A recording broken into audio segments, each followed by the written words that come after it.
भी कह दिया, साधु के लिए कह दिया, श्रावकों के लिए कह दिया, पर जिसको सुनना ही नहीं है, जिसको मानना ही नहीं है, उसके लिए क्या है? इधर से सुनाओ, इधर से निकाल दो, इधर से नहीं तो तालियां बजा के निकाल दो, कि मुंह से निकाल दो, हो गया काम। किम बहुणा, बहुत कहने से क्या लाभ? कुछ लाभ नहीं है, कुछ लाभ नहीं है, कुछ लाभ नहीं है। इसलिए जितना कहा है, जितना कहा है उसे पुनः पुनः समझो, पुनः पुनः समझो। ये राग द्वेष विषय कसाय की परिणति से दूर हो जाओ।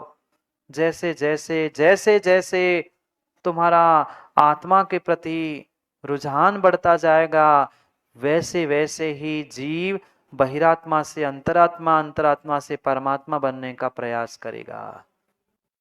3 प्रकार की आत्मा होती है, अंतरात्मा, बहिरात्मा और परमात्मा। अब क्रम क्रम से इन तीनों का विषय कहेंगे कुंद कुंद भगवान, पर उसकी हिंट यहां दे रहे हैं। जानो, ये तुम जानते हो, मैं फिर भी जना रहा हूं, फिर भी याद दिला रहा हूं। हो सकता है पुनः पुनः उन आदतों के लाचार बनते बनते, विषयों को, कसायों को प्राप्त करते करते तुम पुनः पुनः भूल चुके होंगे। इसलिए ज्ञानी पुनः तो ध्यान रख, विषय विरक्तो मुंजदी। जो विषयों से विरक्त हो चुका है, विषयों से दूर हो चुका है, कौन से विषय? स्कूल में, कॉलेज में पढ़ाए जाने वाले वो विषय, सब्जेक्ट, वो नहीं। जो इंद्रियों के विषय है, खाने में जिसको मीठा चाहिए, नमकीन चाहिए, ये अच्छा लग रहा है, वो बुरा लग रहा है, ये रसना इंद्रिय के विषय, स्पर्श इंद्रिय के विषय, मुलायम, कठोर, ठंडा, गरम, ये एक एक एक एक इंद्रियों के विषय तुम्हें जहरीला विषैला बना रहे, क्योंकि विषय ही विष से बना है। शब्द क्या है? विषय। विष, यह का अर्थ होता है और जो जहर बढ़ाने वाला है। कभी पूर्णता हुई क्या? कभी पेट भरा? नहीं भरा। सुबह खाया सो पुनः दोपहर में खाया, पुनः शाम को, पुनः रात में फरारी तो बहुत बढ़िया चल ही जाती है, कह रहे हैं। कर लो, चला लो, नरकों में भी सब चल जाएगा फिर। कितनी कितनी, अरे खाना ही था, दिन में खाते, खाना ही था, भक्ष खाते, ना भक्ष का विवेक, ना अभक्ष का विवेक, ना दिन का विवेक, ना रात का विवेक। ये विषयासक्तो, ये विषयासक्त परिणति है। भली में एक इंद्रिय के बारे में कह रहा हूं, पर प्रत्येक इंद्रिय के विषय में समझ लेना, यही यही यही स्थिति है। स्पर्शनेन्द्रिय, रसनाइंद्रिय, घ्राणेन्द्रिय, चक्षु इंद्रिय और कर्णेन्द्रिय, जो अच्छे लग रहे हैं विषय, उन विषयों को पुनः पुनः पुनः पुनः भोगने का, पुनः पुनः प्राप्त करने का जीव पुरुषार्थ कर रहा है। क्यों?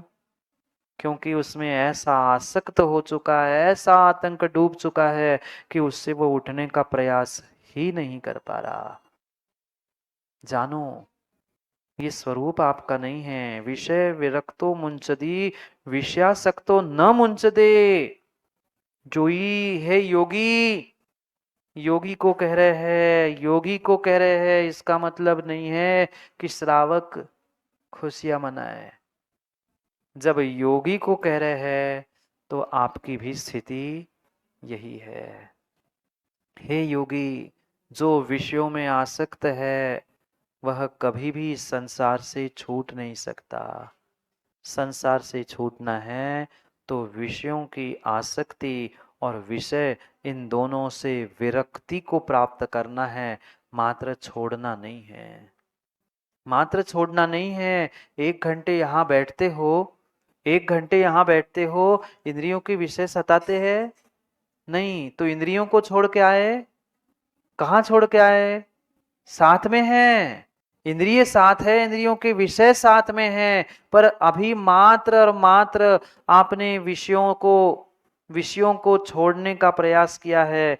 मात्र विषयों को छोड़ने के लिए नहीं कह रहे हैं, विषय विरक्तो, उससे विरक्त हो जाओ। 1 घंटा छोड़ लिया, पुनः जाके खा लेंगे, पुनः विषयों को प्राप्त कर लेंगे, ऐसा छोड़ना नहीं कह रहे हैं। विरक्त हो जाओ, पूर्ण रूप से उसके राग के, उससे ममत्व से छूट जाओ, तो ही काम होगा। नहीं तो रत्तो बंधति कम्मम मुंचति जीवो विराग संपत्तो।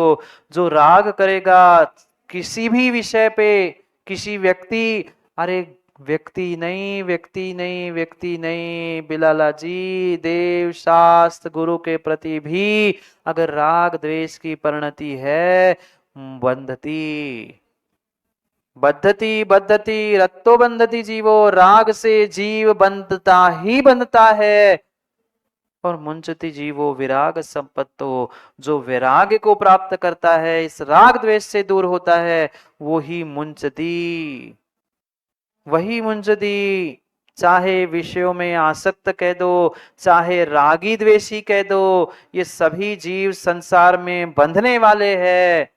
और जो इनसे उठता है, उठने का प्रयास करता है, पुरुषार्थ करता है, वही विषयों से दूर होते हुए, राग द्वेष से दूर होते हुए मुंचती, छूटता है। मुंच का अर्थ होता है छूटना। आप नहीं चाहते छूटना, आप नहीं चाहते छूटना। घर में बंधे बंधे छूट जाओगे, परिग्रह से लदे लदे छूट जाओगे, नहीं छूटोगे। बुद्धिपूर्वक पहले छोड़ना होगा, फिर छूट जाओगे। अपने आप से कुछ काम नहीं होता। संसार का कोई भी कार्य अपने आप से नहीं होता। बुद्धिपूर्वक मुझे स्वयं को करना होगा, तभी कुछ काम होगा, अन्यथा नहीं। भले ही आज हमें कुछ पुरुषार्थ ना करते हुए भी जीव दिख रहे हैं, पर आज नहीं किया, कल किया था, कल नहीं था, परसों किया था। पुरुषार्थ का ही फल कर्म आश्रव कर्म बंध रूप मिला था, और कर्म बंध कर्म आश्रव का ही आज फल कर्म उदय के रूप में मिल रहा है, जो तुम्हें सुख दुख अच्छा बुरा ये सब कुछ देने के लिए निमित्त बन रहा है। पर उन कर्मों में भी राग मत करो, कर्मों के निमित्त में भी राग मत करो, अन्यथा पुनः पुनः इस संसार में ही बंध को प्राप्त करना पड़ेगा। क्यों क्यों नहीं छूट पा रहे हैं विषय, क्यों नहीं छूट पा रहे हैं विषय? एक बार ग्रहण करने के बाद नहीं पेट भरा, पुनः लिया, वो भी सुख शांति से होता है? माँ भोजन भी सुख शांति से होता है? नहीं होता। कोई पता चला सबसे आखिरी में करने के लिए भी बैठे, उतने में कोई आके खड़ा हो गया, उतने में फोन आ गया, उतने में दरवाजे पे बेल बज गई, अब करो शांति से भोजन। नहीं होता। भोजन ही नहीं, आप पांचों इंद्रियों के विषय में लगा लो। मैं तो एक इंद्रियों के बारे में मात्र कह रहा हूं, पर सभी इंद्रियों की यही स्थिति है। चैन से व्यक्ति 10 मिनट दोपहर में सोचता है कि बैठ ही लो, पर बैठ पाए? नहीं बैठ पाए। सप्रम बाधा संयम विच्छिन्नम बंध कारणम विषमम जम इंदिजय लद्धम तम दुख मेव तहा। ये जितने भी इंद्रियों के विषय है, जितने भी इंद्रियों के विषय है, ज्ञानी दुख दुख ही है। इस लोक में भी, वर्तमान में भी अंतराय घटित होता है, वह कंटिन्यू भोग नहीं पा रहे हैं, और अगली पर्याय में तो फिर नरकों में भोगने ही मिलेंगे।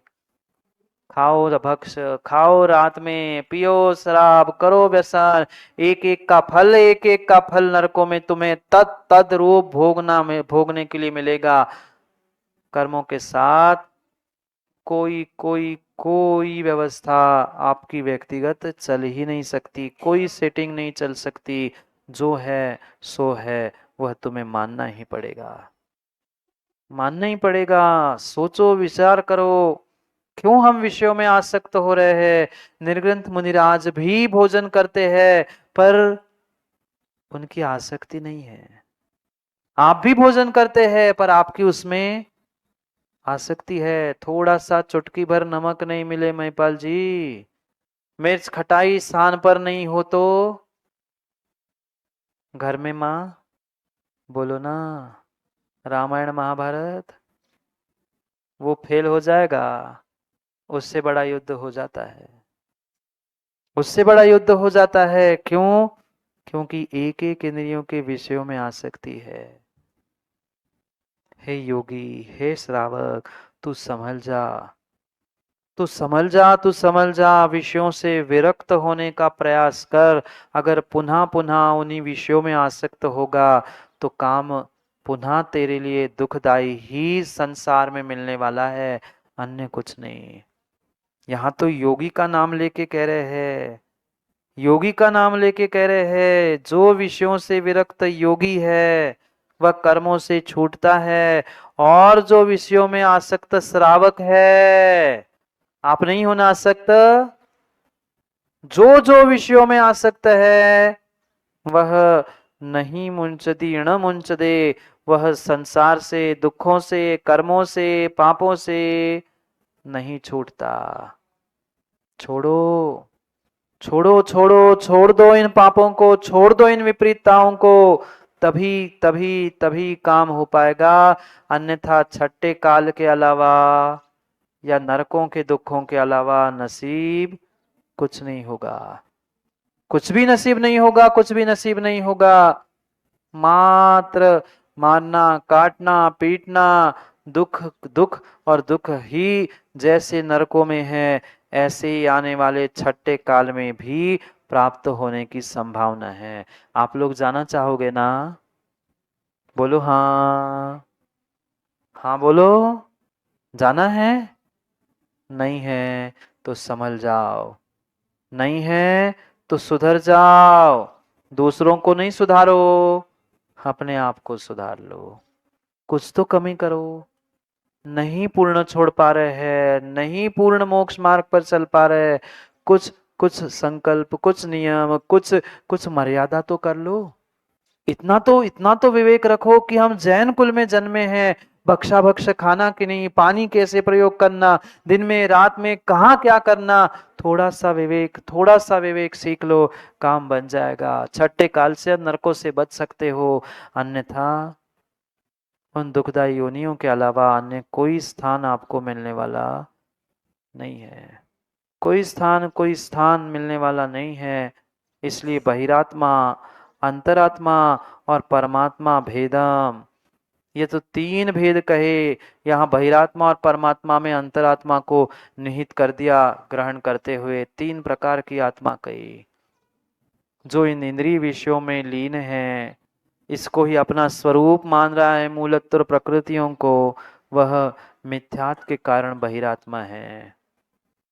जो जानते हुए उससे दूर होने का प्रयास कर रहा है, सम्यक दर्शन को जिसने प्राप्त किया, सम्यक चारित्र भले ही नहीं है पर सम्यक आचरण, चारित्र को, रात्रि भोजन त्याग, मूल गुणों का, श्रावक का पालन करना, 6 आवश्यकों का पालन करना, ये पुरुषार्थ जो करता है वह जघन्य जघन्य अंतरात्मा है, फिर मध्यम अंतरात्मा, उत्तम अंतरात्मा, और फिर साक्षात परमात्मा केवली के रूप में। ये आपके मेरे आत्मा के ही भेद है।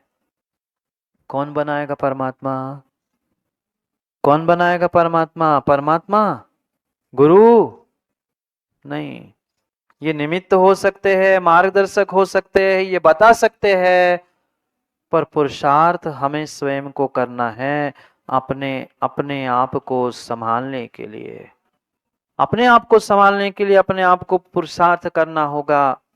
जैसे जैसे जैसे कभी आप लोगों ने आयुष मूवी देखी थिएटर में? मूवी देखते हैं तो मूवी जहां जिस थिएटर में होती है वहां के दरवाजे खिड़की खुले होते। अरे आजकल तो होम थिएटर घर में बन गए। घर में भी जब होम थिएटर पे देखते हो राहुल जी, तब सब पर्दे, खिड़की, दरवाजे पूरे पैक करके बैठते। क्यों? चित्र अच्छे से नहीं दिखेगा। थोड़ा सा भी प्रकाश कहीं से आएगा, आवाज आएगी, डिस्टरबेंस होगा, तो जो चित्र पर्दे पर आ रहा है, टीवी पर आ रहा है, स्क्रीन पे आ रहा है, वो अच्छा नहीं दिखेगा। इसलिए दरवाजे, खिड़कियां सब पैक करके बैठते हो।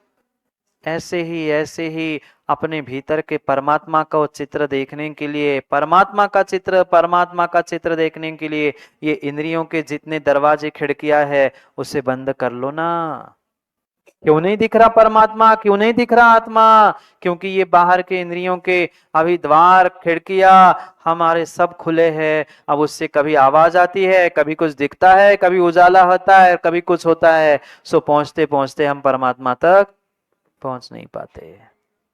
क्यों नहीं दिख रहा चित्र परमात्मा का? क्योंकि चित्त में बाहर के इंद्रियों के विषयों के प्रकाश दरवाजे खिड़कियों से ऐसे पहुंच चुके हैं कि वे भीतर तक पहुंच नहीं पा रहे हैं। सोचो, जान ही, इसको जानो, इनको जानो। किम बहुणा, बहुत कहने से क्या मतलब? क्या मतलब बहुत कहने से? सब कुछ कह दिया, पुनः एक बार कह दिया। अब आप जानो और आपका काम जाने। हमने तो कह दिया, कल कोई ये ना कहे कि हमें कहने वाला नहीं मिला था, हमने तो बता दिया। नहीं, कुंद कुंद भगवान कह रहे मैंने तो कह दिया, और मैंने भी कह दिया उनने जो कहा। अब आप जाने और आपका काम जाने। अच्छा करो सो आपका, बुरा करो सो आपका। छूटना है तो इन सब से दूर हो जाओ, और बनना है वही वही करना है। फिर गड्ढा आपके सामने है, लाइट लालटेन बैटरी टार्च हमने पकड़ा दी है, अब फिर भी कूदना है सो कूद जाओ। नहीं कूदना, मत कूदना। पर नहीं मानो सो फिर जैसा अच्छा लगे वैसा कर लेना। अच्छा तो इसी में है, भला तो इसी में है। विषयों से, राग द्वेष से, कसायों से, कर्मों से अपने आप को दूर करना, हित कल्याण इसी में है। और नहीं मानो तो फिर सानो क्या करे? जाओगे ही? नहीं जाओगे सीमेंट? जाओगे ना? पक्का जाओगे ना? पक्का जाओगे ना? आप बोलो हाँ। अभी तो सब कह रहे थे हाँ पक्का जाएंगे। माँ बोलो ना, पक्का जाओगे ना? अरे आदत तो सुधार लो, तब तो जाने का विचार बदल सकता है। चाहे तुम विचार कर लेना ऊपर जाने का, पर तैयारी नीचे की चल रही है। इसलिए सोचो, विचार करो, वहां मत जाओ। जाना है तो ऊपर ऊपर ऊपर, और ऊपर पहुंचो तो कल्याण हो जाएगा।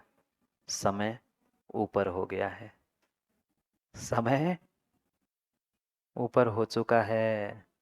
संभल जाओ, पुनः समय मिले, पुनः समझ मिले, पुनः निमित्त मिले, आवश्यक नहीं है। ये मनुष्य पर्याय, देव शास्त्र गुरु पुनः पुनः मिलना संभव नहीं।